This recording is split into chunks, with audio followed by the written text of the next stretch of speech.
everyone to silence your cell phones. We'll start with roll call. Mayor Sherman. Here. Councilor Guerrero. Here. Councilor Klinkhammer. Here. Councilor Lindstrom. Here. Councilor Spradlin. Here. Councilor Stroud. Here. Next item is the approval of the agenda. Does anybody have any corrections or additions? I'll look for a motion. I make a motion. With the agenda. Second. Second. Roll call vote. Councilor Stroud. Yes. Yes. Councilor Lindstrom. Yes. Councilor Klinkhammer. Yes. Councilor Spradlin. Yes. Mayor Sherman. Yes. Next, we've got the approval of the minutes. So first, we've got the approval for the regular meeting on February 14th, 2022. Does anybody have any corrections or additions on that one? Look for a motion to approve those. So moved. Second. Second. Roll call vote. Councilor Lindstrom. Yes. Councilor Spradlin. Yes. Councilor Klinkhammer. Yes. Councilor Stroud. Yes. Councilor Guerrero. Yes. Mayor Sherman. Yes. And now for the special meeting we had on February 18th, 2022. I have one minor correction to make, or one minor revision on Mayor Sherman's name as we came out of executive session. Oh, okay. Look for a motion with that revision. So moved. Jinx. Second. Okay. Roll call. Councilor Klinkhammer. Yes. Councilor Spradlin. Yes. Councilor Lindstrom. Yes. Councilor Stroud. Yes. Councilor Guerrero. Yes. Mayor Sherman. Yes. Next item, we have visitors and delegations. We have Officer Leroy Brown.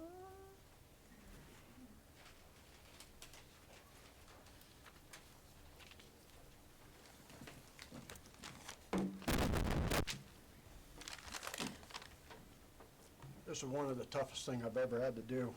I appreciate the opportunity to stand in front of you, Madam Mayor, and distinguished members of the City Council, along with Monty Torres, Lorena Packard, and the good citizens of Brush.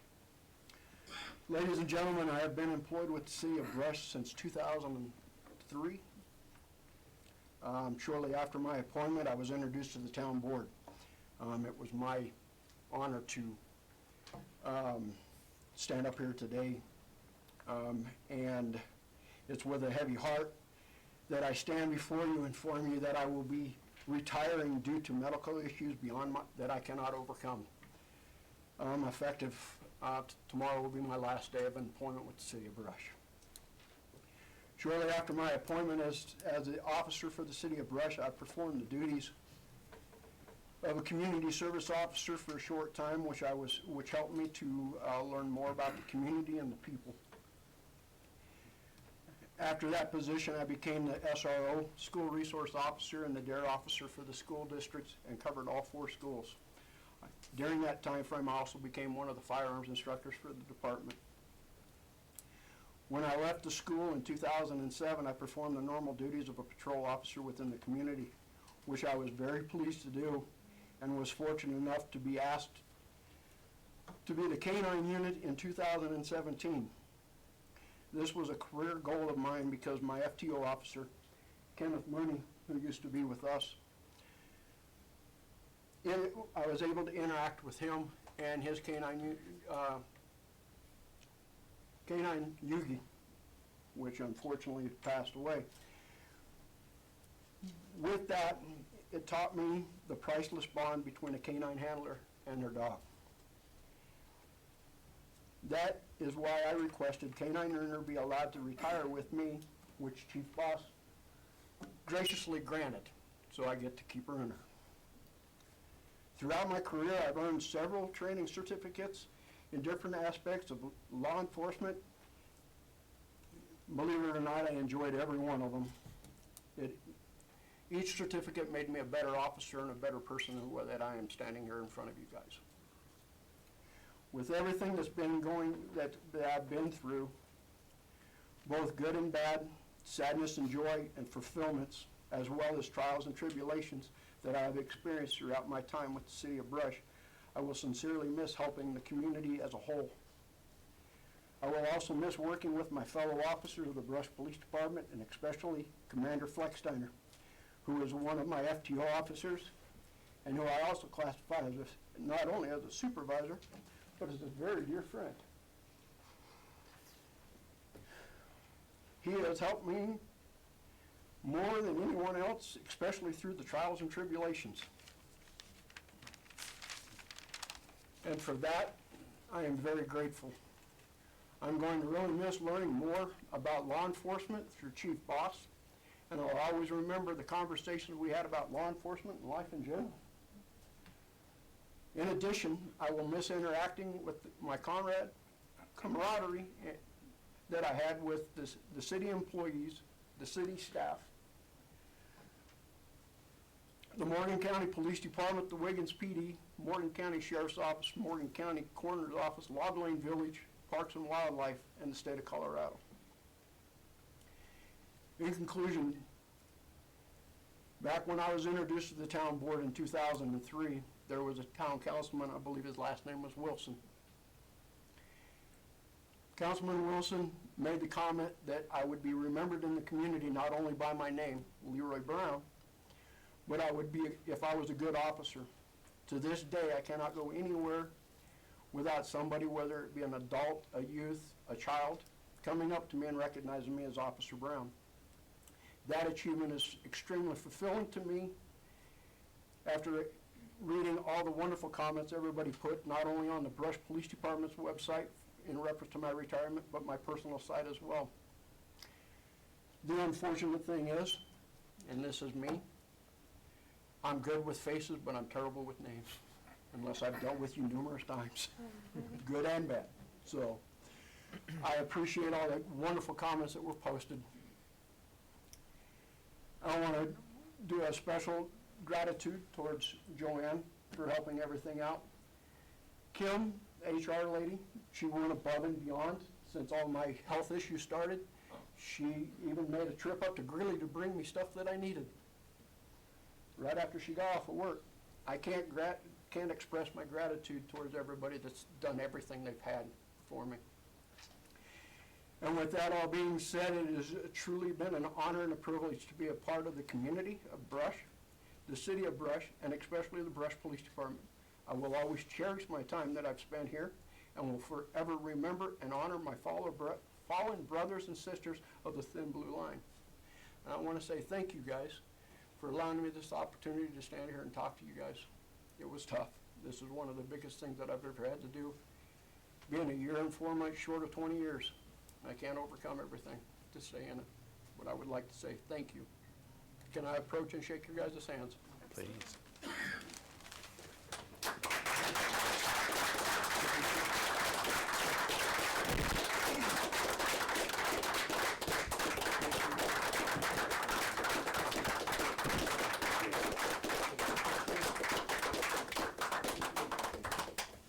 There's no way to follow that up. But I will say that we will really miss Officer Brown. It's a big loss for our department. So Thursday night at the course we were saying goodbye, but not really, because he's still part of the family. Thank you. Thank you. Thank you, Officer Brown, for trying to make me cry at the beginning of this meeting. But definitely will be missed. All right, anybody else have anything to say? Okay, so now we have time for citizen comments. Citizens are invited to speak to council on any item that does not have a public hearing scheduled. So is anyone here to speak to council on anything other than the Watershed Protection District? Then I won't read all that. Okay, next our number 6, our management item. First off, we have our Ward 1 vacancy appointment. I would ask for motions to nominate a candidate.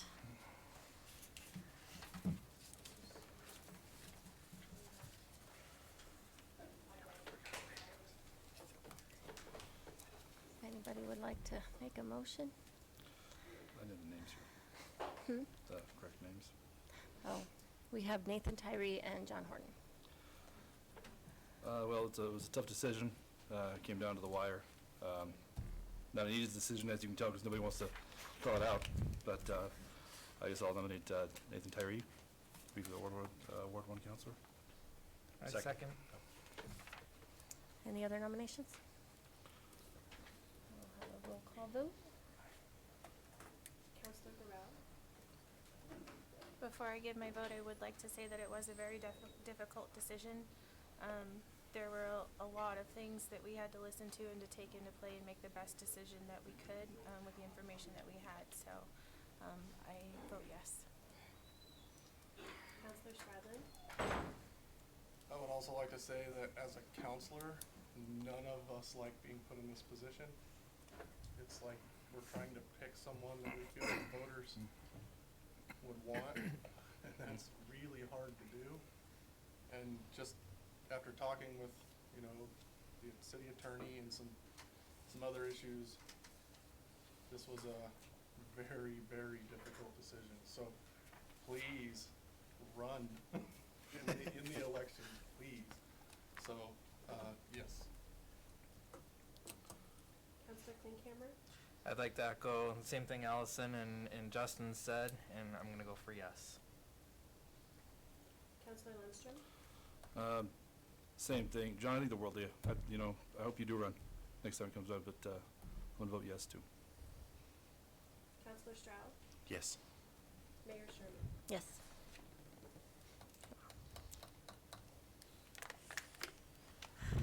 Okay, so our swearing in for the new council will take place at our March 14th meeting. So you are welcome to stick around and see how this one goes. I will. Seems important. Yep, okay. So our next item is our, and I just want to thank both the candidates for showing interest. It was, either one of you would have been a great candidate, so Absolutely. it was, we very just hard. had a lot to take into consideration. It was a so- very long meeting talking about it. It was a very Very long meeting, so. But, okay, so the next item, we have our public hearing regarding ordinance 892-22, an ordinance amending the Brush Municipal Code by adopting Chapter 13, Article 7, watershed protection. So I am going to open the public hearing, and we'll start with a staff report from Monty Torres, our city administrator.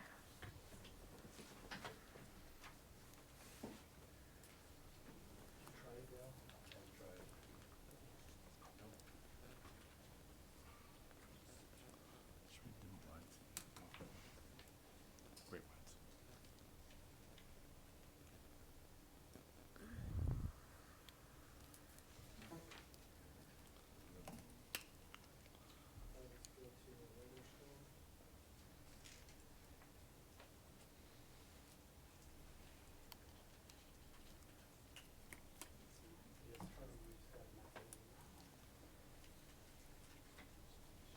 Dim the lights?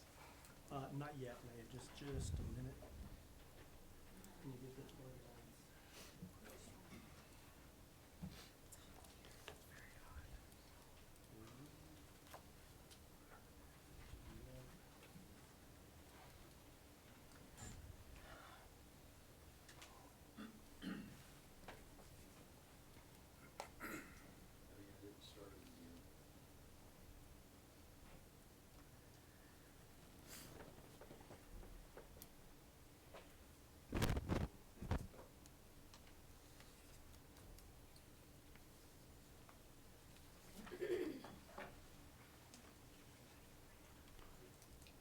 Rick, I'm super excited not to hear you talk again tonight. Just FYI. This might be longer. I was going to say, let Monty get through. All right. Be careful what you wish for. I'm in the reserves. It was full screen a second ago. Try again.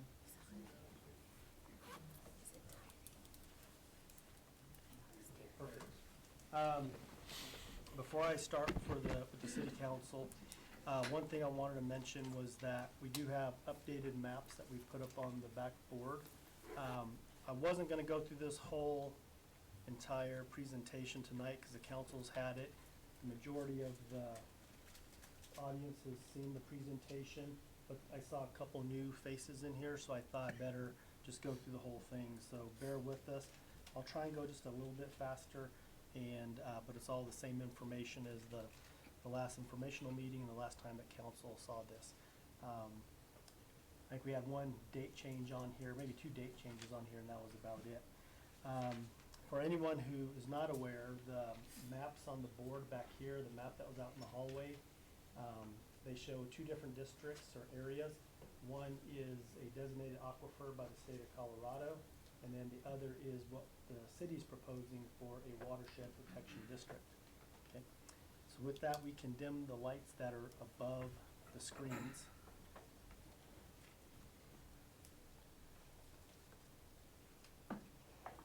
So the watershed protection ordinance, the city council did do the first reading, 4th of January. We had an informational open house last week on the 23rd. We have our second reading and hearing this evening.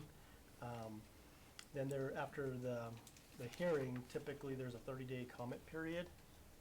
But we are gonna be requesting the city council continue this meeting on another date, so I'll get into those details in a moment.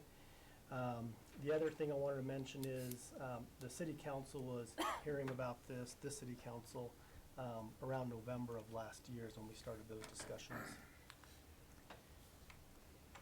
What we're talking about is the aquifer that the city of Brush uses for their primary and only water system. Also, Morgan County Quality Water, they have some wells in this area as well. There's some livestock users. A very small handful of residential users. I know of one, there might be a couple others out there along 71. I'm just not sure if there's a house on their property or not. But as far as residential, it's pretty minimal use. And we have one confined animal feeding operation that's right along the border of the area that we're discussing tonight. Most everything out there is grazing land. The vast majority of it's grazing out in that area. And a lot of it's fragile land, meaning real sand dune type properties. Most of it is really hilly, and that's a little background on the actual land out there. It's a limited water supply out there. You know, not only do the residents out there and the livestock producers out there use this water supply, but Morgan County Quality Water in the city, there's only a certain amount of it that's there and available. What our engineers have told us in the past, if you pull too hard from it, you start seeing a decrease in the quality of the water. Other things about the water, and this is talking to some of the property owners out there.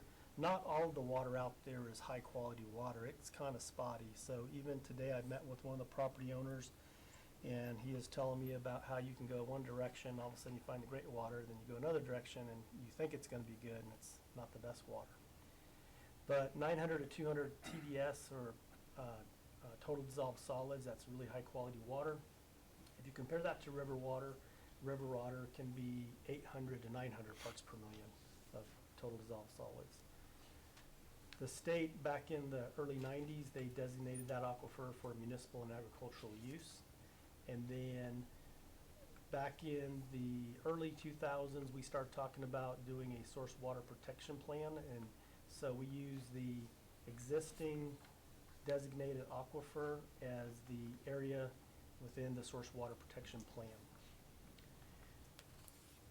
One of the things that the city had done back in 92 and 93 is they had started this process, and then what occurred was, we still don't quite know what occurred, but the first reading occurred.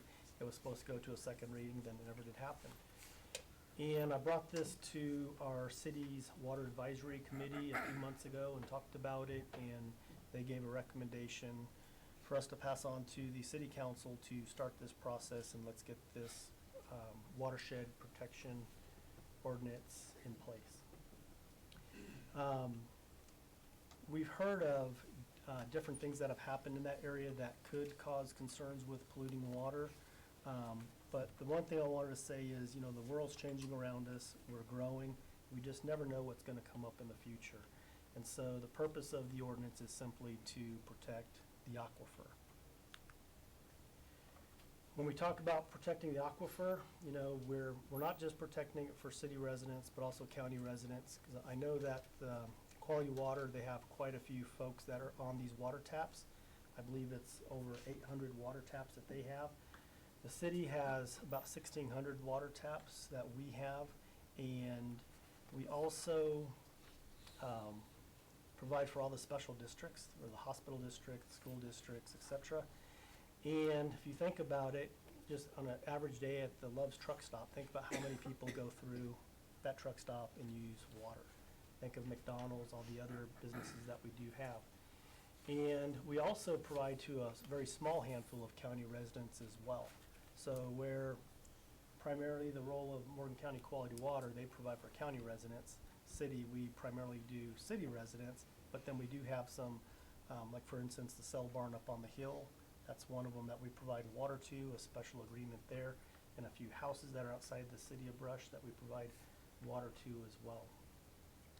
But our goal is to protect the water, but also some of the things that we've talked about in council is, you know, protecting agriculture, protecting the historical use, so we ensured that that was in the document, the ordinance that we prepared. We also wanted to make sure that we minimize any impacts to anyone's qualities of life. Okay.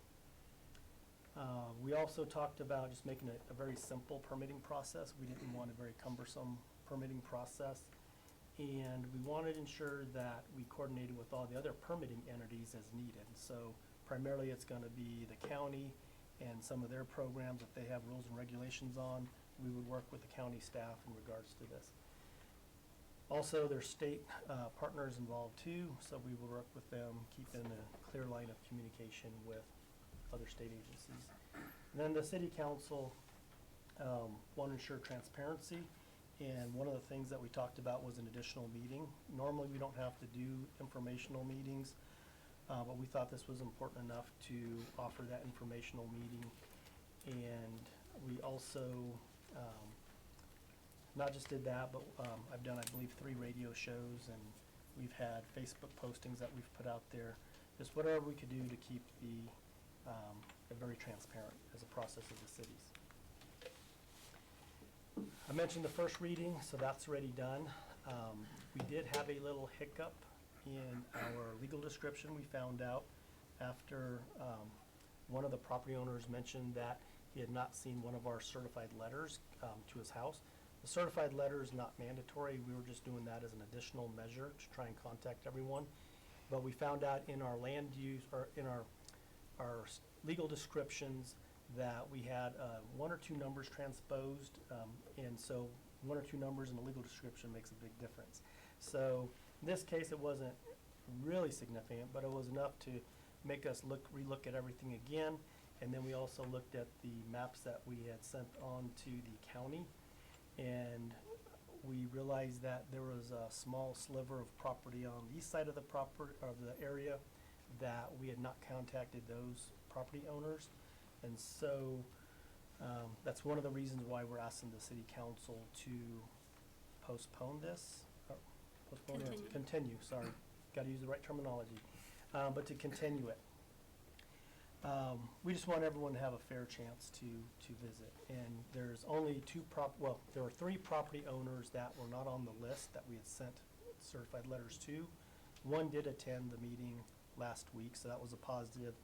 The other 2, one I went out to the ranch today and visited with them and gave them a side-by-side discussion of everything that we're talking about tonight, and offered for them to come to the meeting. And then the only other remaining property owner, I left a message, but I haven't gotten a response back yet. So I'm hoping soon that they call back so we can set up a meeting with them as well. And then that'll take care of that one condition, not a condition, but what we're trying to do as far as reach out to everyone. So then we'll have 100% reached out to. The second hearing, that's what really tonight is, the second reading and the public hearing. I'm encouraging the city council, since we have some of the property owners here, to keep this meeting moving along, or hearing moving along, just so they have an opportunity to speak and voice their concerns. And then I already kind of went over the informational meeting, but this, if it's continued, then we essentially picked this back up from where we stopped at another time, and so that's what our request is. A little bit more history is in 2008, the city put together what's called a source water protection plan. This was coordinated by the Colorado Rural Water Association. That's a service that they provide to help municipalities look at where their water comes from, how to protect it. And so this was put together with a community committee. And so this community committee comprised of city staff, county commissioners, we had county planning staff, Morgan County Quality Water. Some of the property owners came in and they were part of the process as well. And end of the day, what was approved was a source water protection plan. I mentioned that earlier. And part of that plan, up on the slide, it shows you the direct authority to create a watershed district. Okay, so that's what we're doing today. So this was in the plan in 2008, and the plan says let's move forward as a goal to protect waters, get this watershed district in place. It's also something other communities use as well, so we're not like the only one. Other communities around the state, they're doing that, have done already, and some are doing the same thing as well.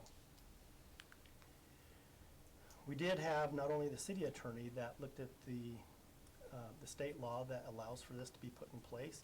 This is very specific for municipalities and their water supplies. And we didn't only just bounce it off our city attorney bounced it off our special water attorney. So we feel it's, we're very aware that's a state law and it's very doable. We just wanted to bring that up in case anyone had that question later on. Are we allowed to do this or not allowed to do this? A few things I wanted to point out, because I, as a city administrator, have to kind of think about how do we protect water, what are all the things in place that could help us down the road. There's never a cure-all for every situation, but this permit gives us a little assistance in that area to be aware of what's going on. If something significant would happen, we have the ability to permit it so that we protect the groundwater. I mentioned quite a bit about the city's source water protection plan. I've already mentioned and shown on the map the designated aquifer that the state health department put in place and the water quality control division. Other things that do help is that Morgan County has, pretty good land use rules and regulations. What you can do where, and they can put all kinds of special conditions on what you're proposing to do as a project or a development in the county. Counties also have some building permits and some building codes that they follow. We have not only the state health department that has overall rules on septic systems, things like that, but Northeast Colorado Health Department, they do the permitting here in the county. They're under the umbrella of, I believe it's 5 or 6 counties, that Morgan County being one of them, that use them for the services for public health. And the state has some special regulations in regards to confined animal feeding operations and housed confined swine feeding operations. You also have some other entities out there that deal with oil and gas, to permit those and regulate those activities. I put on here at the very bottom conservation easements. That it might be better described as watershed protective easements, but those are also things that you may consider in the future as additional ways to protect water. Also, land purchases is also another way to protect the water. This map is the overall source water protection area. That is the designated aquifer. And I just want to point it out up here on the top area. Right up here is the cluster of wells of the cities. Off to the west, I believe that right there is the wells of Morgan County Quality Water. And then all throughout, you have a few different types of wells that are out there. Very few residential wells, but some livestock wells and some what I believe are abandoned exploratory oil wells that were done there years ago. So can you clarify that map in particular? Does that show just water and livestock wells, or does that? That's all That's types of strictly- wells that have okay. been permitted in this area. And so, and this comes out of our source water protection plan, and this will give more details, but I remember there being some I'm not sure they're abandoned, but they were exploratory wells, and a gentleman at the last meeting explained that a lot of those were capped back then, and whether they capped them right or not, you know, he didn't say, but, Do you guys have a That's- volume control you could turn up just a little bit? We're having a little trouble here. oh, back sure, here. oh, I'm sorry, well, let me do this. Yeah, you wanna face them? Are you guys hearing okay? Yeah. Okay, I'll do it this way. So, so those are the wells that are in the area, and I was telling everyone that, you know, these are the city wells up here, quality water wells here, and these are different wells of different types down below. Some of those are livestock wells, some of those are abandoned oil wells, exploratory wells for oil. And I believe there's a very few residential wells out there. This is a blow-up of the maps that are on the walls. Essentially, here's the well field for the city of Brush. Quality Waters is in this location. And for this purpose, the Brush well field, the Watershed Protection Area, or the Ordinance, the state law allows for us to go 5 miles upstream. And that 5 miles upstream, that's within the area that the state law allows us to put in a protection district. And that's the heaviest influence of our well field. One of the questions was about the area right above. And when you start pumping water, if you pump it hard enough, those areas can influence the well field as well, because even though the water tends to go this direction, northeast, you still have the ability, if we're pumping wells, that this area around it can influence the wells. And so that is from our engineers that explain that to us.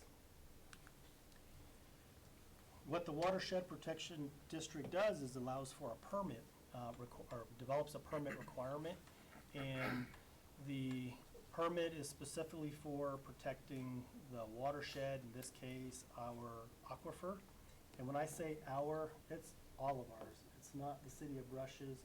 There's those that live out there. There are those that have cattle out there. This water is for everyone, so we have to figure out how to protect it together for the future. And all that the permit does is when a permit is applied for through the city, what it does is we just ask the questions and look at it. Is this any way going to jeopardize the water? And we don't feel there's gonna be a lot of issues that come across our way on an annual basis, you know, that could create issues with polluting the water. We feel it's gonna be very infrequent. And the more infrequent, the better, because less chances something could happen out there. We've talked about and explained at the last meeting that septic permits, you know, all we're gonna do is make sure that the septic permits from the Northeast Colorado Health Department, those are done. We don't expect there to be hundreds of homes out there anytime soon. We don't believe it's gonna happen. This is really designed for larger projects that might come our way that have a potential to impact groundwater. The way it works is an application would go to Del Colrick, and we developed an example of a permit. We made it very simple. So we have a very simple permit that the applicant fills out. We didn't want it cumbersome, so it's very easy there. Now, if a very large, unique project comes in, then we probably might need the project manager to come in and start doing this versus landowners. They'll have to get their permission from the landowners regardless. So the permit is meant to be very simple. It'll also kick off some discussions between the county and other agencies. An example is Morgan County Quality Water asked for us to make them referrals, to refer any of these projects onto them. So we would then refer it to the Morgan County Quality Water for their thoughts, because they have just as much to lose as us with our wells being so close and in the same aquifer. And if no other issues are there, then we issue the permit.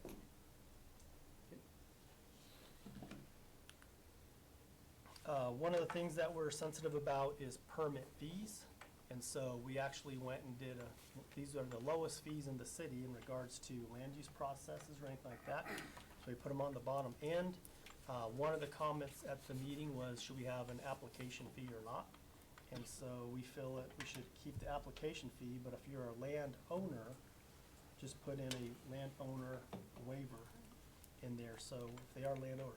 If they're a third party coming in, then the thought was let them pay for the fee, because we're probably gonna be working with their engineers regardless. But that's only on really large projects. We're not, we explained, we're not doing any permits for fences, corrals, things like that, unless it falls underneath the CAFO regulations of the county and the state, then that would be a different parameter. But if it's something simple in the agricultural realm that you normally do, that's exempted. I did put in here that we have standard language in our land use regulations in regards to any of these applications. If something really extreme comes in and we have to hire outside special help, those are reimbursables. And then, of course, the city council, the way it works with this ordinance is that they have to, by resolution, approve what the fees are. And so that's that piece of it. Okay, now here I have questions, but I did want to, I've got more notes for you from that meeting. Okay. And let me know if I'm not loud enough, because I'll try to be louder. All right. I thought I'm being loud, but maybe I'm not. Okay. Okay. All right. I'm going to keep standing this direction just to hopefully improve the volume. You know, Monty, if you face them, we could probably still hear you up here since Yeah. we're so close. Like this.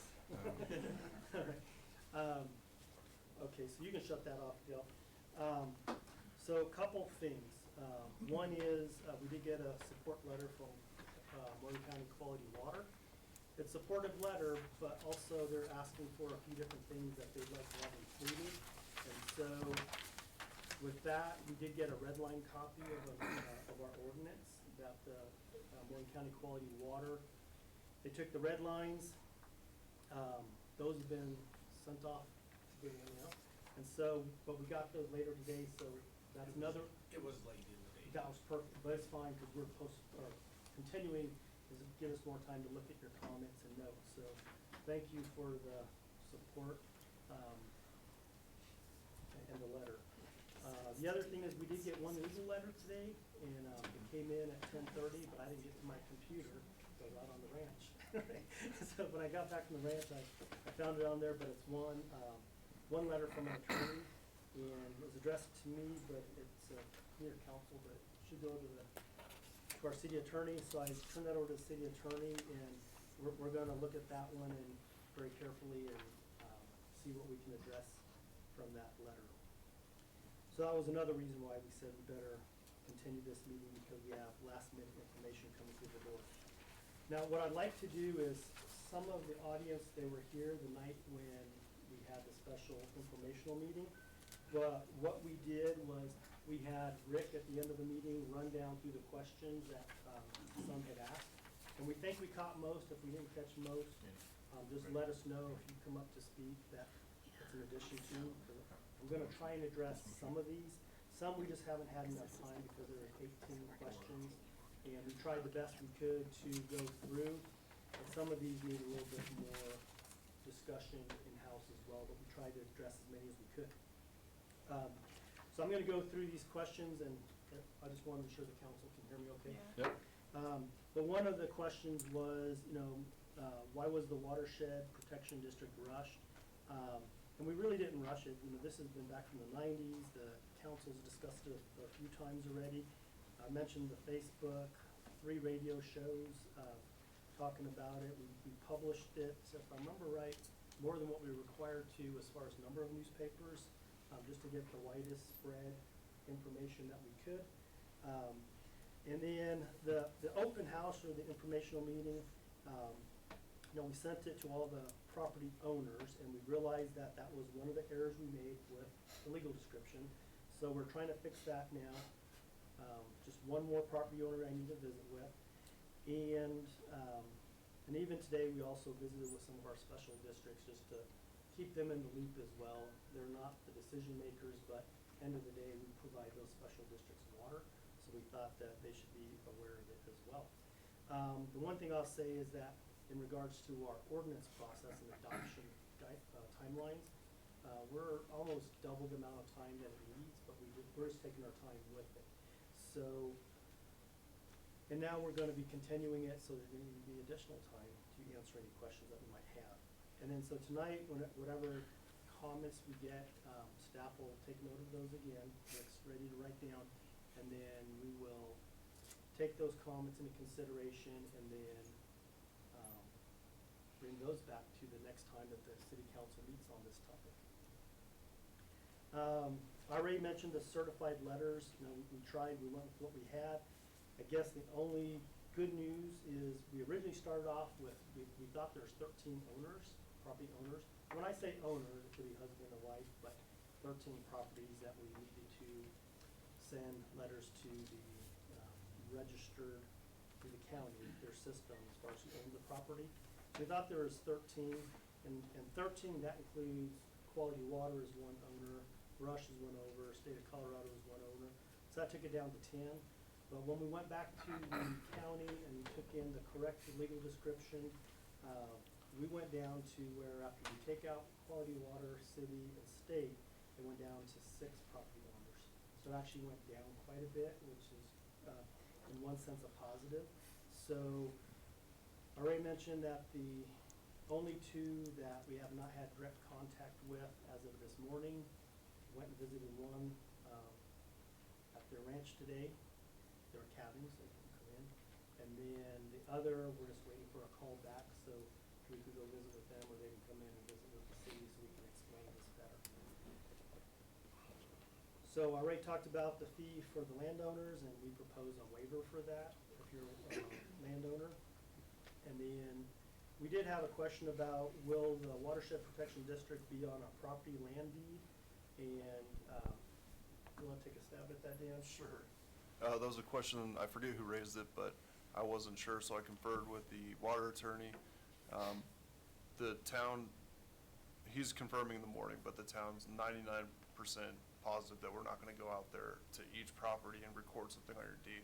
What we do is similar to zoning. We'd record a map and overlay with the county. And then if that property is sold or transferred, when you run your title search, it'll say, hey, it's subject to this overlay district. So we would just record one document with the county. It's not per property or anything like that. Okay. Thank you, Dan. The other question that we had was, will the protection district devalue land? And there's never a way we can really tell you what it does to values of property, but there are already all these more stringent rules, regulations for everyone's land than these ever will be. These are simply related to the aquifer. And I mentioned a lot of different rules, regulations, county, state, oil and gas commission. Theirs are gonna be much more stringent than ours, so if it's not devaluing the land, I don't believe this would devalue land if we don't feel there are gonna be any permits required regardless. So, but that's just an opinion of mine. I can't, quantitate that or tell you it's absolute for sure. That was one of our staff thoughts. We did have a question, about, Morgan County Commissioners, why did they not support the project? And I don't know if that was accurately portrayed in the discussions, but we've never been formally told by the commissioners anything like that at all. My thought is, with quality water serving the county, I mean, it's a protection for all. City of Rush, we're county residents too. So, that'd be an offline discussion with Gordon. Our meeting with the county commissioners, we went through what we were proposing, and everyone talked about pros and cons, but no one from the commissioner side ever said, you know, we disagree with this or anything along those lines. There's another question about why can't the county control this Watershed Protection District and the permits, and then allows Rush to be the referral agency. All we're aware of is this municipal state law that works with municipalities. We don't know if there's anything different for county governments to do that. That would be for the county to decide. The county does have 1041 regulations in issues of state and local interest, is what it's called. They have the ability to that, but there's been no discussions about that either, but that's something that the county could do. The other thing in regards to water, if you're a water provider, Rush and Quality Water, you have the technical expertise on hand to address a lot of the concerns. So the county might not be the best unless they wanted to hire a water engineer. We have them on staff typically, water engineers that are either contracted or on staff. I'm not sure how Quality Water is contracted. But those are our two go-to guys, and I don't know if the county would have that interest in going that direction. But that's more of a county question, not a city question. There's a question about who has the burden of proof if an application is denied. And every situation is a little bit different, but I would say that the answer to that is it's really both sides that have to demonstrate. And so our application is gonna say, explain what you're gonna do. We'll say, we'll have a response back. If it's warranted, we'll have a response back. And then from there, depending on the situation, the proof of burden could be either or, depending on the situation. We did have the question about Quality Water asking for an extension in time, and so we said no problem with more time to review. And now we got your responses faster than 2 weeks. And so the city attorney has those to review. Quality Water has a project that they're already working on in regards to water. Is there any issues with that? And then we're not gonna have any issues with that project. Quality Water also asked if they could be a referral agency, and so we just put yes, and then if that's your request, we're gonna get that done. Best management practices, those can be subjective. How is this gonna work? The only, we've already said that the best management practices continue your historical agricultural processes, the way you conduct business. You know, we don't have any issues because it seems to be working pretty well. So if it's working well, we'll break it. So we just keep that the same. We talked a little bit about best management practices can change all the time. So normally with anything with agriculture, the city looks at CSU as your best source. CSU, they're a land grant university that specializes in ag, and also you have the NRCS in Fort Morgan that has those who deal with agricultural range management, etc. But we don't feel like we're going to get many questions. We would hope that the normal agricultural practices that are being done now just stay the way they are.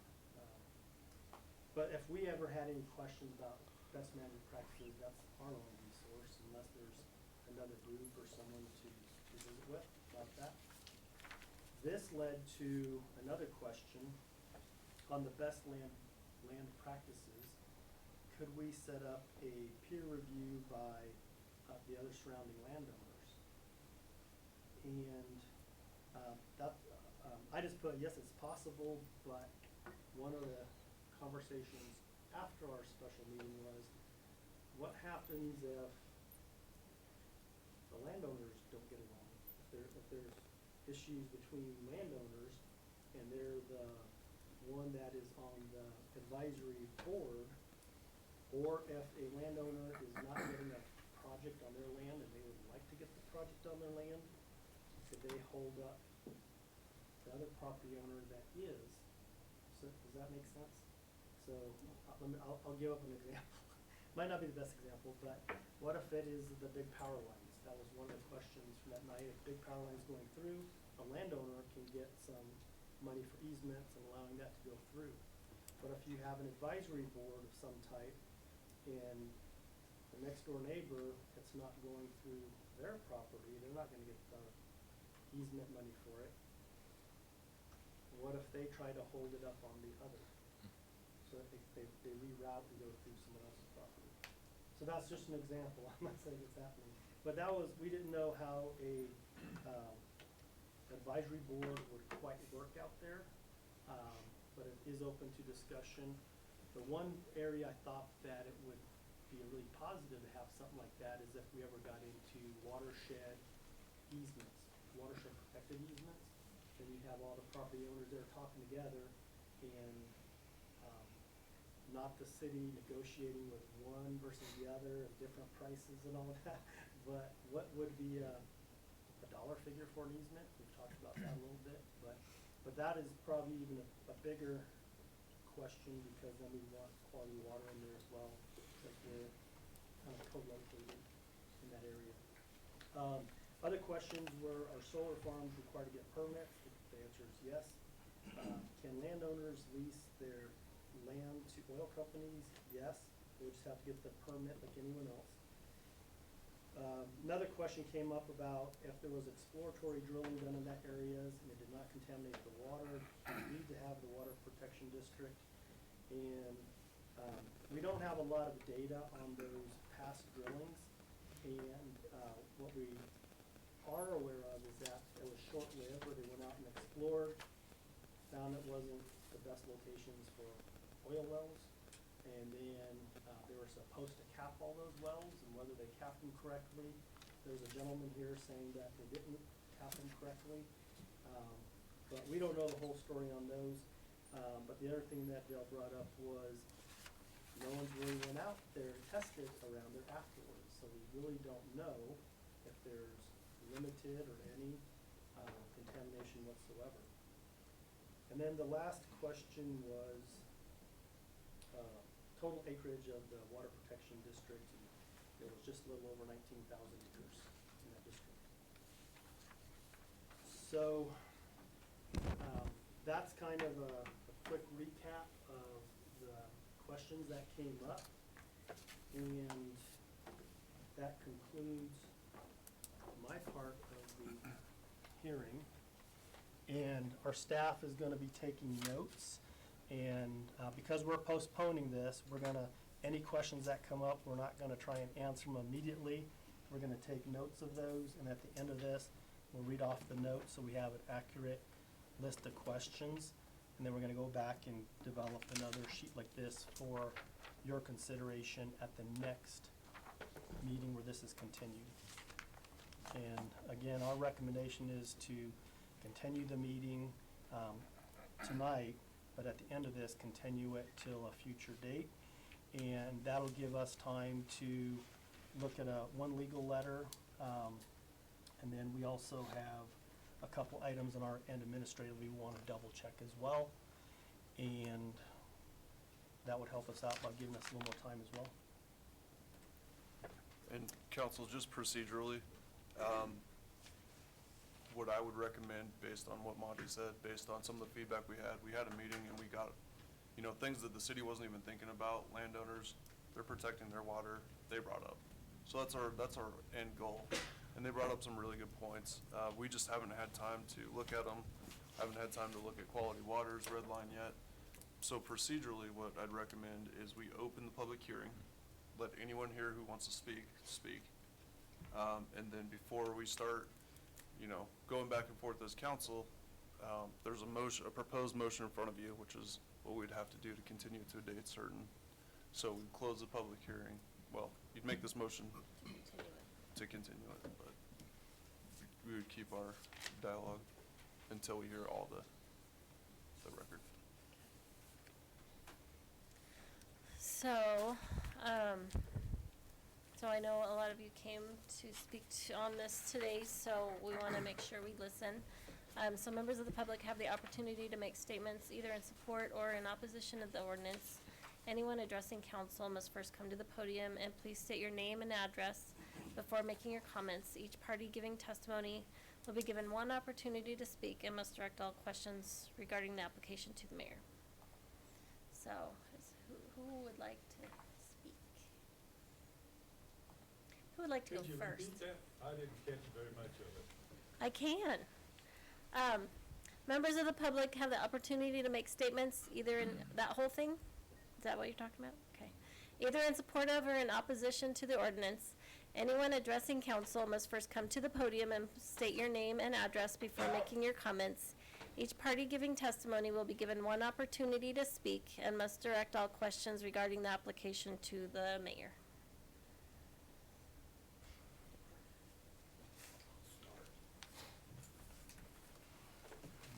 Feel like I'm on trial. Gordon Westhoff, Morgan County Commissioner, 20038 County Road 19.5, Fort Morgan, Colorado. First of all, thank you, Madam Mayor and council members, for giving me the opportunity, and city attorney. There are some issues here. We are not opposing this, or we are not supporting this. We're in the middle. We have no control as the commissioners. It's just the permitting process for Morgan County. We don't know if the permits come to the city first, or if they're gonna come to the county. They should come to the county first, and we should refer them to the city for appeal or, or denial, approval or denial. We have no control over the permits, the approval of health, sewerage systems, septic tanks, whatever, leach lines. We don't do that. We don't do electrical permits, and the county does not do plumbing permits. We just do building permits. And with that said, we do have a building inspector. He inspects the site, and then he inspects usually like a shed. He'll inspect it 3 times. So he's out there 3 times on that building site. Now, when you're gonna build a house, it's more, he inspects the foundation, the footer, the basement walls, and on and on and on the roof. So it's a process. But we as county building inspector, speaking for him, we are not gonna police this area for the city of Brush. We cannot do that. We don't have the manpower. We only got one, so take that into consideration. I appreciate the waiver of the permit fees for the landowners. We do appreciate that. If they're a third-party builder, it's a different story, A comment was made to me on the way in, XL Energy, WAPA, Tri-State, they pay for the easement to go through your property. And I don't know what the city of Brush is gonna do for their wells or their aquifer, but it's just something to take into consideration. The future expansion of the calf feeding operation out south of town here, you're limiting that expansion, unless the permit is approved. You guys might deny it, you might not.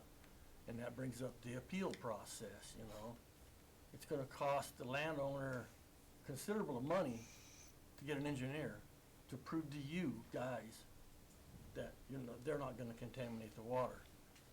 That one's been out there for I don't know how many years, I don't remember. The water's still good. The landowners out there, they are the stewards of the land and what's underneath them, You can't find a better steward of land or water, than a farmer or a rancher. They do the job 110% to perfection. So, other than that, it is a state law where it is out of our control. It's just that we appreciate you as the county commissioner and landowners, that you just don't, beat us down, take over like rightful ownership or whatever. Let's do the permit process, let's make it legal and get along and try to, coordinate activities together. So, appreciate your time, thank you. Thank you. Thank you, sir.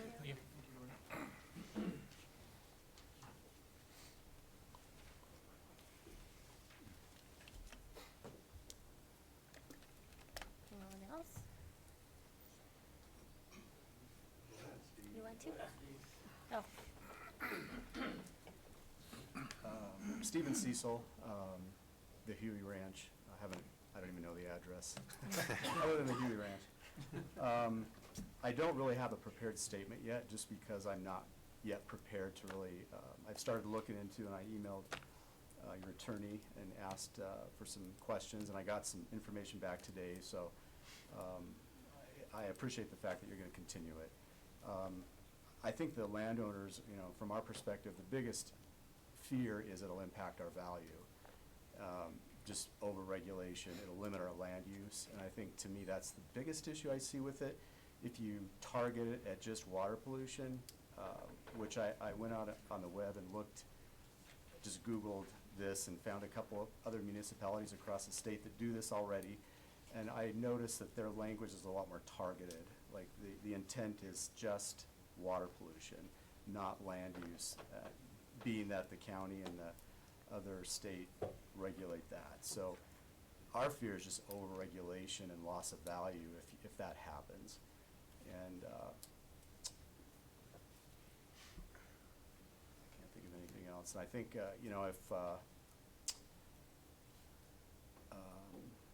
I think if we work together as landowners, you give us an opportunity to get together and formulate a strategy that works with you as opposed to against you. That would be to the benefit of all of us. You know, there's a lot of, like somebody said, that the land has not been polluted yet that we know of. So, you know, and there's, I was looking at what Dan sent me today, and the water moves 300 foot a year under this based on some engineering study. So where our property is, it's 70 years away from your wellheads. So it appears to me there's a lot of opportunity for you guys to do some monitoring to control risk that we could allow you in exchange for maybe some less regulation. So, you know, to me, there's a way to solve this without overly burdening us with regulation. And I think that, you know, you guys know as well as anybody that regulation just kills a little guy. If you do anything that creates us to get engineers and professionals involved, we can't do it. You know, we don't have deep pockets like a city. So, you know, put yourself in our shoes, and that's what we're fearful of. So, thank you. Thank you. Thank you, sir.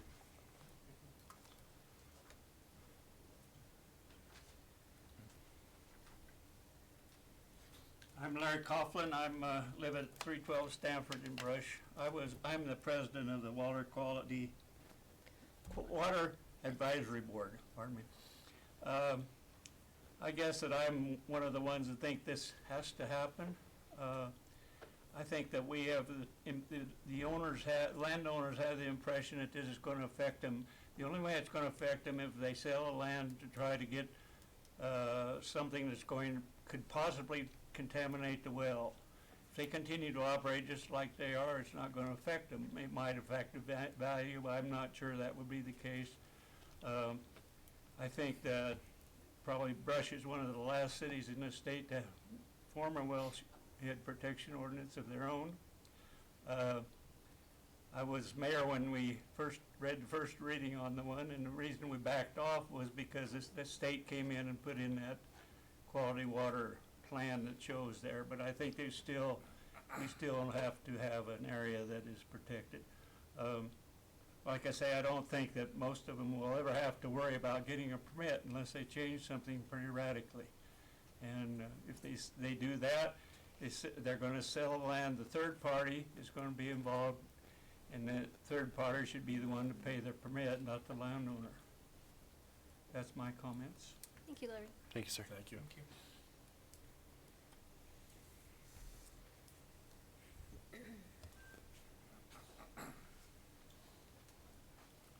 I am Julie Padilla with White's Land. I live at 12641 Highway 71 in Brush. I do have a question, and it is, where do we test the water quality? Is it just at your wells, or do you have you know, further south, or are they just the ones that you draw the water from? There's a few that we have outside of the well-filled area. There's some on the inside and some on the outside. Okay. If we could get maybe the exact locations, that would be helpful too. Morgan County has a right to farm ordinance, has adopted the right to farm ordinance. and it states as follows. Landowners, residents, and visitors must be prepared to accept as normal the effects of agriculture and rural living. These may include noise from tractors, equipment, and aerial spraying, sometimes at night or in early morning, dust from animal pens, field work, harvesting, and gravel roads, odor from animal confinement operations, silage and manure, smoke from ditch burning, flies and mosquitoes, the use of pesticides and fertilizers, including aerial spraying, and the movement of livestock or machinery on public roads. Under the provisions of the state of Colorado's right to farm, are all normal and non-negligent agriculture operations may not be considered nuisances. So, if we're asking that, we do know that you're a city, but you are coming outside of the city. You need to understand where we are coming from too, that we are not trying to do anything, but your ordinance is overbearing at times, where maybe you shouldn't be going, as in the spraying, fertilizing, that maybe is a little beyond your reach.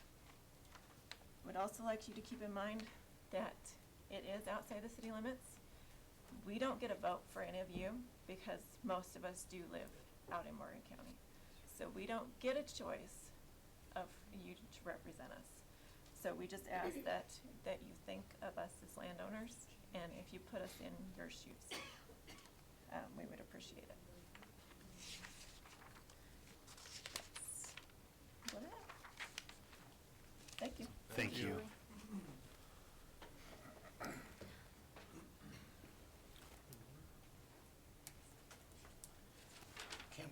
Kent Flagger, Quality Water, 1021 Fremont in Fort Morgan.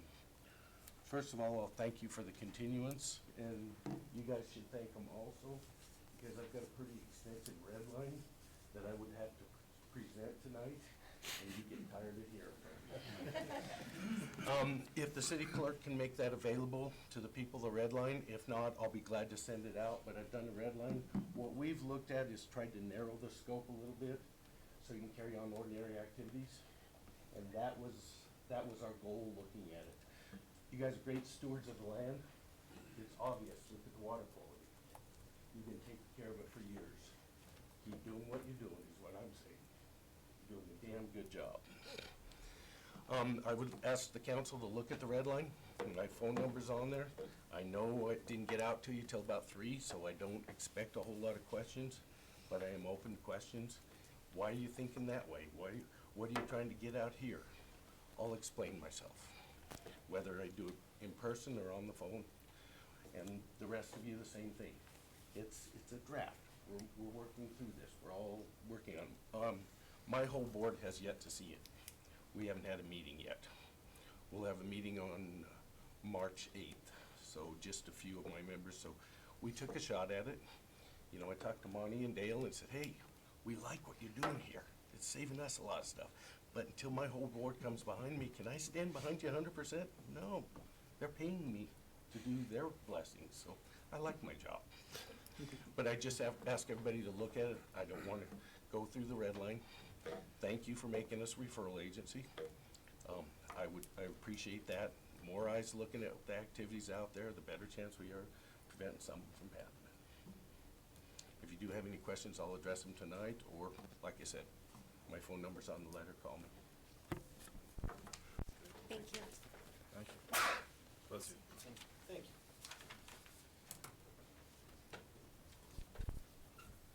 Anybody else?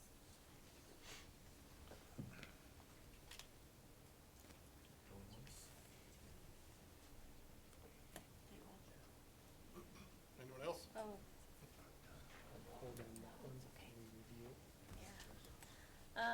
So, are there, oh, sorry.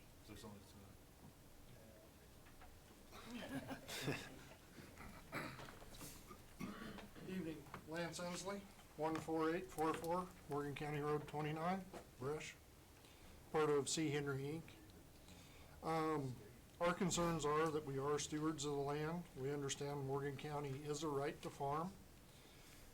It's my belief that this legislation is already in order at the state and federal level, and I believe in the theory that less government is more. the more government you add, the more it complicates things for everyone.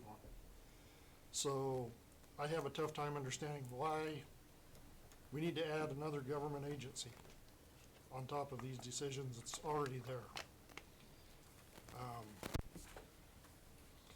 I don't think everybody would like it if the tables were turned, if the guys south of Brush came to town, told you what day you could flush your toilet, what day you could mow your lawn, and what it would cost you to do that in the end. What would it do to your property value? The other thing that I notice is some of you have been here forever, just like the landowners have been. This was all brought about from landowners having an interest in the city of Brush improving. I believe most people here is from generations, and they've helped the city improve. So we need to keep that in mind. I mean, Dana has family roots. Kevin, you have family roots. Yes, sir. I did notice you introduced this. Stop and think about what your grandpa Herb would say if this was imposed on him. Thank you. Thank you, Lance. Thank you.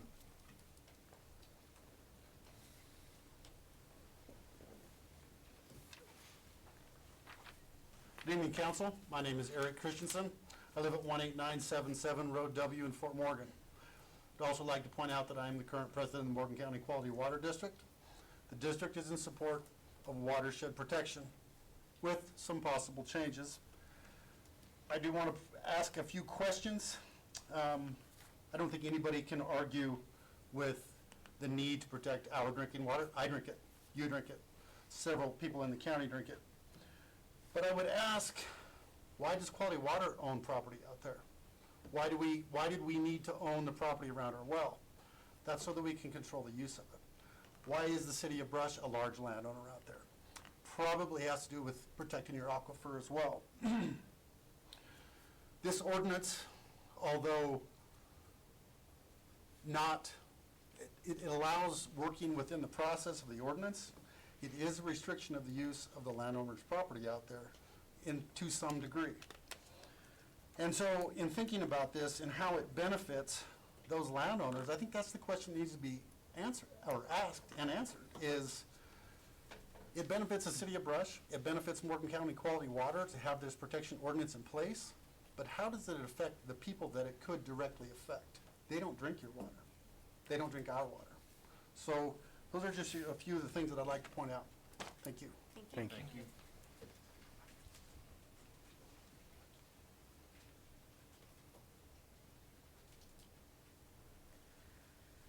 Anybody else? Okay. Does council have any? Okay. Steve Cecil, 24,758 Road K, Morgan. My question is, we've already got a water district there for the state. What's gonna happen to that? Who's gonna be the boss, the Brush or the state? Who's got the priority? Somebody's gotta be the boss. That's my big question. Give me an answer to that one. Do we have an answer for that yet? No, we'll find out. It's more of a philosophical question. Yeah. Okay.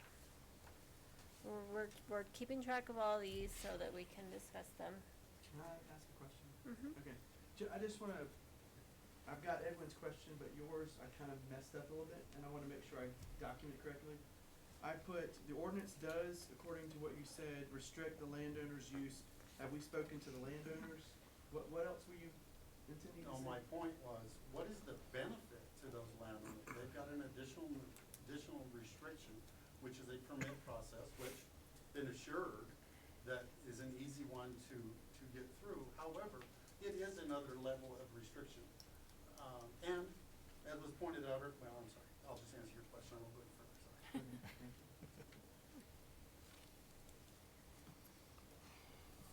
Okay. Now, are there any questions or comments from council? Do we do that now or after we do the motion? We can have I'd- some comments now.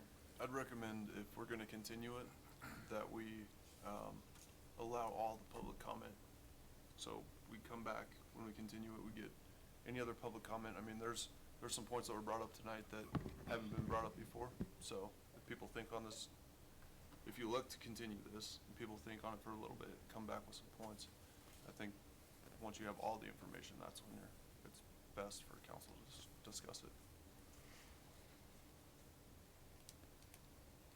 Okay. Okay. So, I really want to point this out, but I can't. Motion now, right? I feel like there's confusion in this. Just, Oh, so if a council person has any questions for staff, don't hesitate to send the question to our city clerk. That's a way we can do some research on it, and then we'll have the answer for that at the next meeting. okay.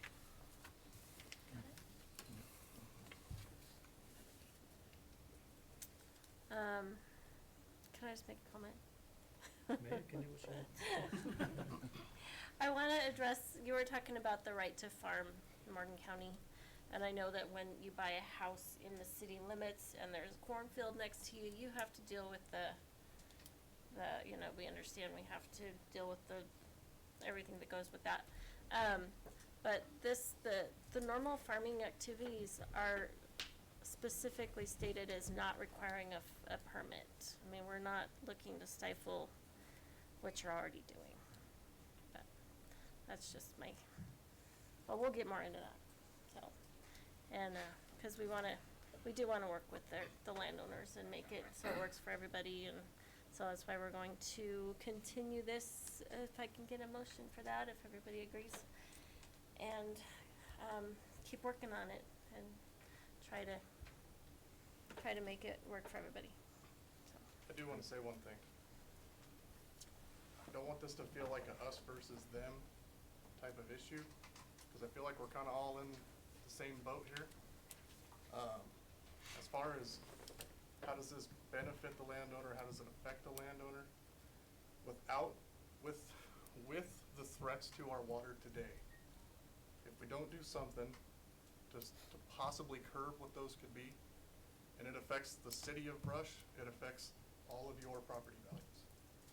So I'm hoping we can all come to the conclusion that we're doing this for all the same reasons, and I really appreciate all the suggestions, and I'm really interested in the redlining, because I want to streamline this as much as possible, get it streamlined as much as possible before I even consider it. So your kids go to school here, many of you own businesses here, so I think we're all on the same team. We got to figure out how it's as little impact as possible. So if we can use that moving forward, I think we can hopefully come to a middle ground on how to move this forward. Well said. That's it. So I would look for a motion to continue the public hearing.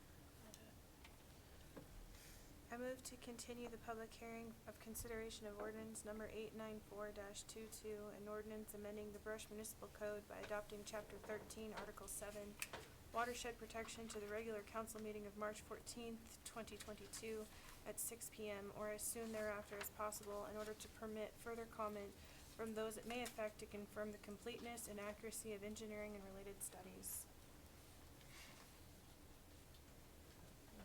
I'll second.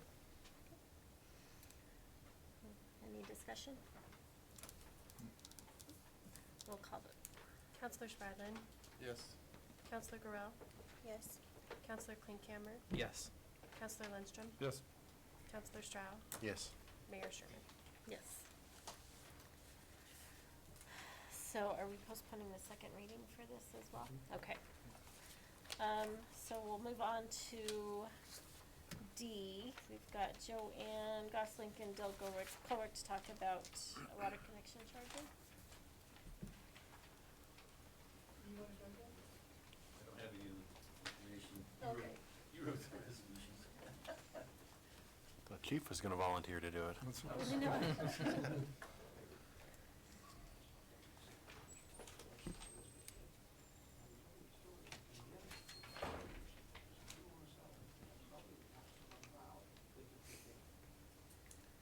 Okay, I believe at the last special council meeting, Dale talked a little bit about the water connection charges and the study that him and John McGinn have done for the water. And with that, we're coming forward this evening with resolution number 2022-8, a resolution regarding water connection charges. And so this used to be, we've always had this. It's just that we're recommending that we increase the rate. So currently, for a 3/4 inch, it's 2,000. For a 1 inch, it's 2,100. And so we are recommending for a new 3/4 inch, it's 2,800, and a new 1 inch is 3,000. So we're increasing by 800 on the one and 900 on the other, and then once again, outside city limits will be double. The other piece of that is the relocation of the different ones. We've did a slight increase on those as well. And this resolution also puts in for the future increases for 2023, 2024, and 2025.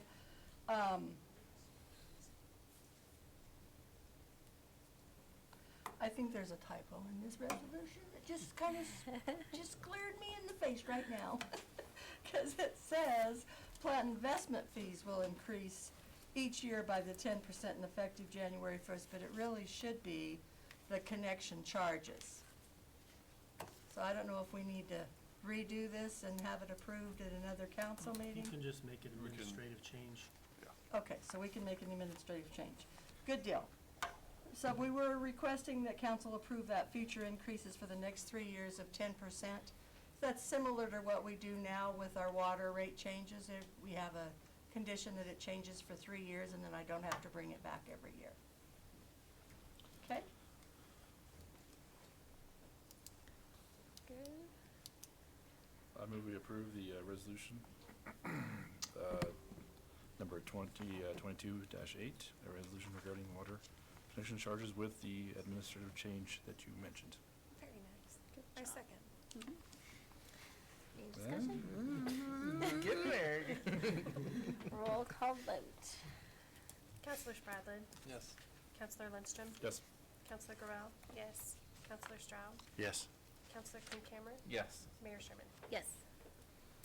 All right, and Joanne's back for more. Okay, so the next resolution, I believe at the last special council meeting, you also visited about this and during a work session, but it's resolution number 2022-10, a resolution regarding wastewater plant investment fees. This again has been reviewed and looked over, and staff is recommending that the plant investment fee for a single-family dwelling, 1 ET, would be $5,100. For commercial users with 3 ETs, then it would be 3 ETs times the 5,100 or 15,300. So based on what that commercial user needs is be how it be calculated. But the ET is worth $5,100, if that makes sense. And we are not asking for this one to be changed over the next 3 years. We're wanting to just keep it, and then in the future, if we need to raise this again, we'll come back to council.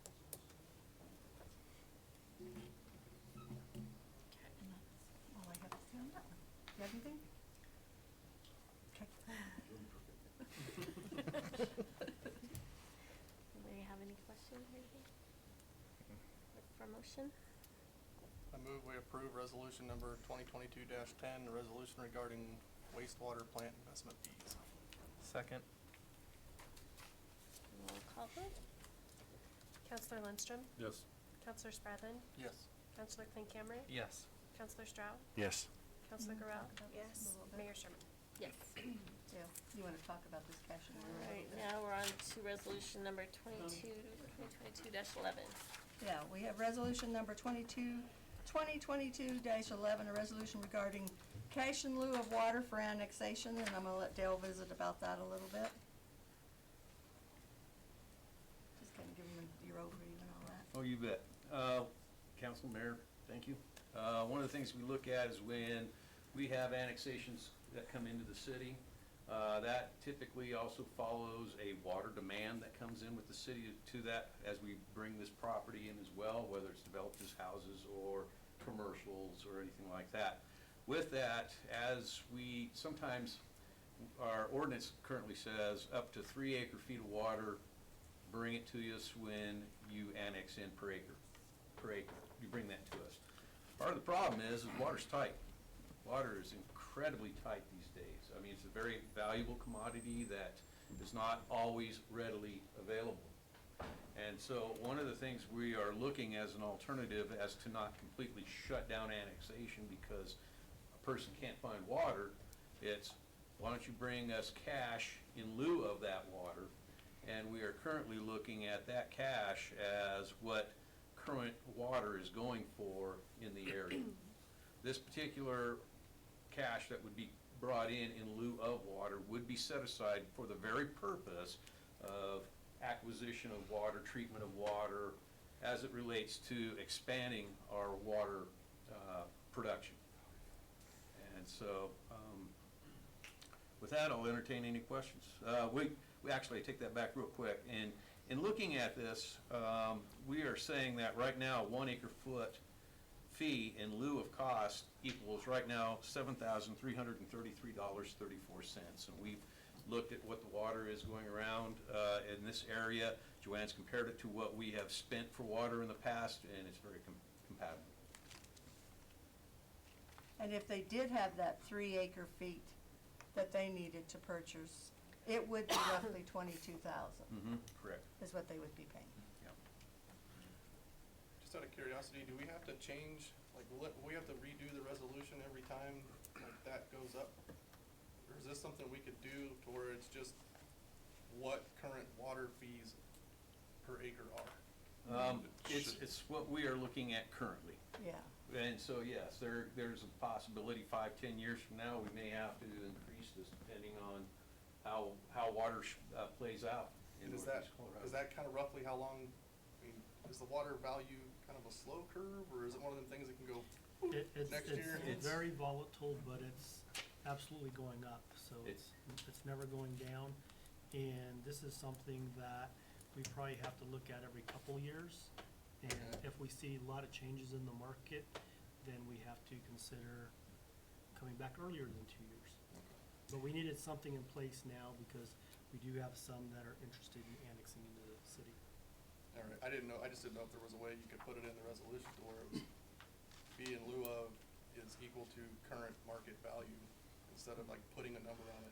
So what we need to do is make sure that that fee corresponds with the actual cost. And because, like Marty said, it's so volatile, really it should come back. Okay. And the amount of water is largely determinative on the use, right? Like a hotel is gonna use a lot more than, a 1 acre hotel is gonna use a lot more water than a 1 acre single family home. So Okay. you're gonna be looking at this every time, but. Okay, that makes sense. Right, and keep in mind that water rights, or the use of water, is a commodity. And just Sure. like all commodities, they're gonna be all over the place depending on, a snapshot at that point in time. And Cool. so, but we feel that the 7333 is a very accurate number of the current situation.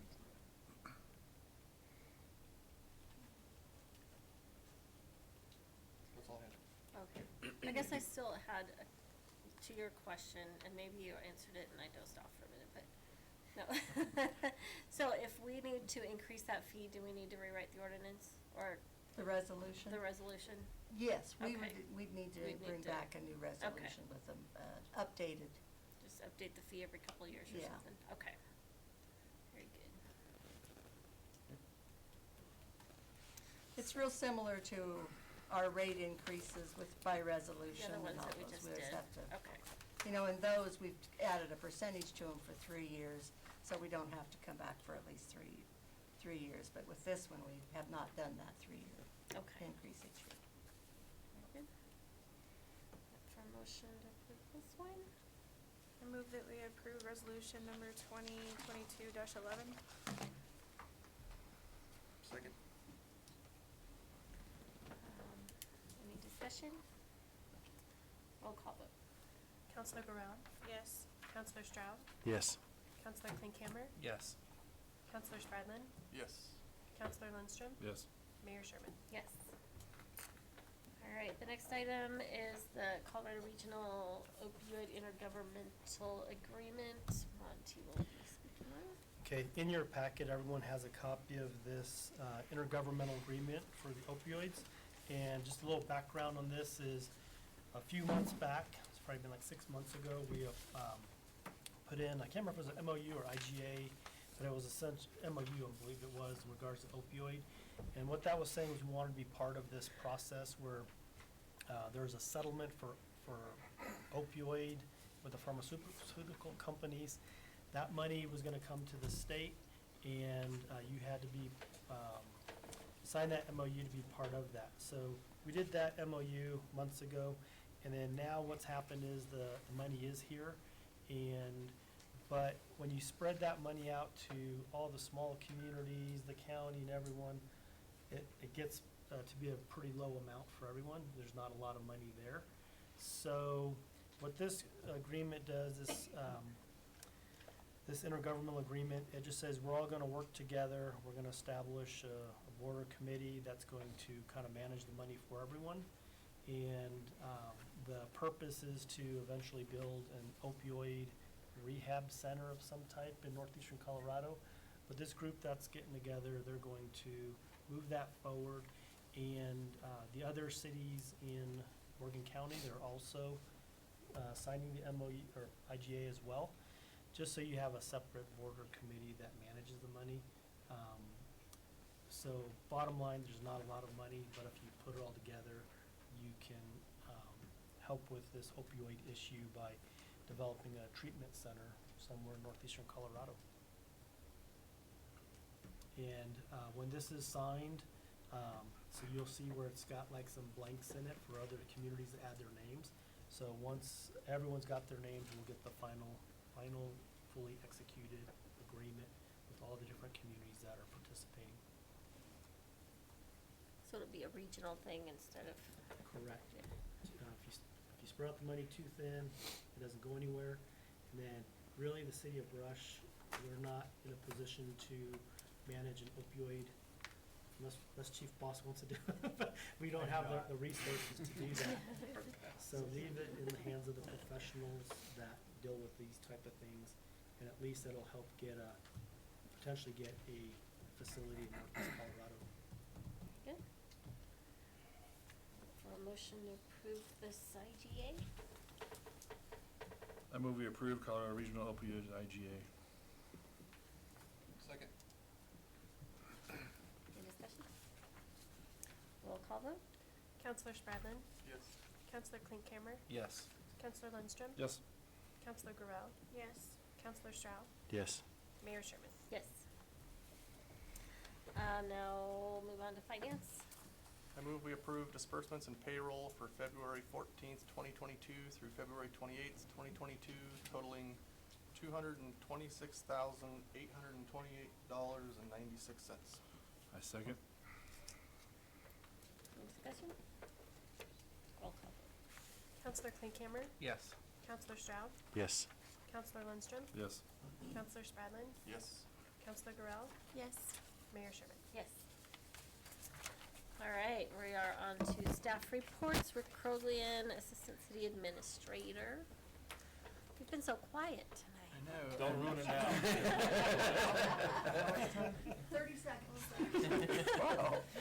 Well, I haven't mentioned chickens. I haven't mentioned That's $1. anything else. I mean, this is kind of like my time to shine, so I wanted to just say I've been working hard, and I don't really have many updates right now, but If you'd ask the rest of the staff, you'll find out how hard he works.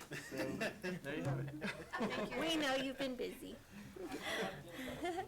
Derek was Chief of Police.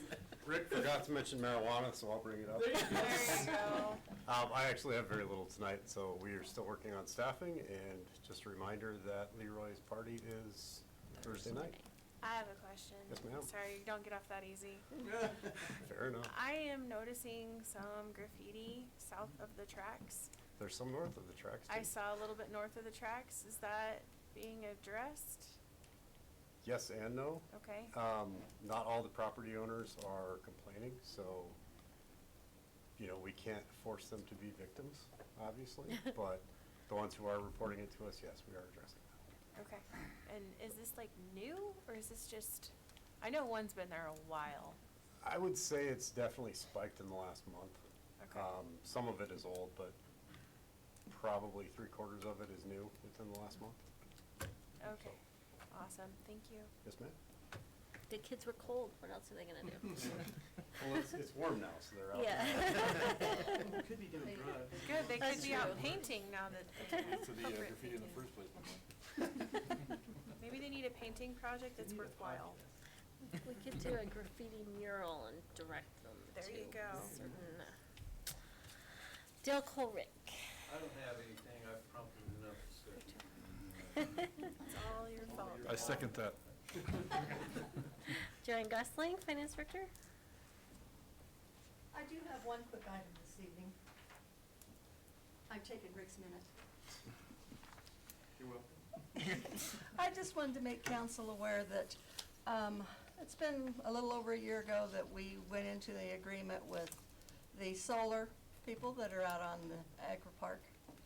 And, with that, our Excel bills, we get a reduction of cost to the city of Brush each month. And they take a certain amount of our electrical bills and we get a reduced price on those. And you'll see in the bills every now and then we're paying Sun Central. That's a portion we pay them, and with that there's a savings that we receive. And for 2021, our total overall savings was $3,899.43. So it is paying off. Nice. Love to hear that. Yeah. And you get a monthly rent check too. Yes, we get an annual lease payment as well. Is that gonna be pretty, normal per year? I think so. This is the first full year we've had, and I think it probably will. It doesn't fluctuate too much. It's usually pretty much the same. Cool. Nice job. Thanks, Joanne. Love to hear when people save money on solar. Yeah. Love to have you do a There's presentation. no special interest. Not at all. Lorraine Packard. I just want to quickly follow up on some of the issues that they were having hearing tonight. Our current audiovisual equipment here in council chambers does not accommodate amplification, and we are looking at that in part of the replacement and upgrade of our system in here. And just to kind of give you a quick status update, we're working on the MOU with the school district. We've just about got that worked through to where we can start replacing equipment and doing those upgrades that are needed. And then the other thing to talk about is the CML conference. If you haven't already, let me know that you want to go, just so that we can at least get lodging plans made. Please let me know that this week. That's all I have. So do you think we can have like a speaker, a little microphone and speaker for the next meeting? Because I know a lot of them had a hard time hearing. So I don't know if we could have something just, so they can make sure they hear everything. Well, maybe if we would have just turned Monty around Little sooner, that earlier. might have helped. I thought I was loud enough. Not even close. All right. You were Don't have to actually use your quieter inside than voice. normal. Oh, really? Yeah. That's okay. Dan Crop? I've just been working on the Watershed stuff, but if any council members have any questions, you guys have my number, feel free to call me. I'm happy to help. Thank you. And Monty? We have got a long work session, so I'm gonna save it for that. Okay. So does anybody on council have anything to share? Nope. I think so. Well, then I would then we'll just adjourn and move into work session. You need a motion to adjourn.